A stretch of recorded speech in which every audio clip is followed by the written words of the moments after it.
growing up in Texas and learning about the just the stories and the legends of not only my family's involvement in what we each did from America to contribute to the wars of Israel and the establishment of the state, but the just the miracles and the sacrifices. In my mind, the IDF was holy. It was holy. When I was joining the IDF, I felt like I was becoming like a high priest of Israel. And my father, I remember he came to my tekes, my celebration, where I got my beret, and never did I see my father weep, just freely weep as seeing me in that uniform.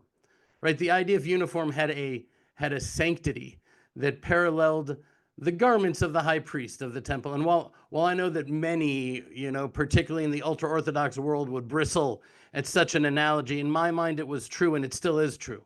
I mean, so many of the words are even the same. For example, the ephod, the vest of the high priest. I was actually looking for graphics depicting these different garments of the high priest, which I could legally share, but I couldn't find anything that I could legally share. It was all like copywritten, but it looked very much like a priestly version of this ephod. Right, this is my army ephod. It's called an ephod.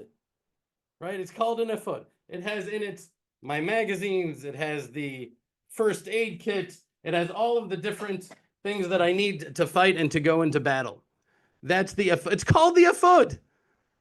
Right, and so I was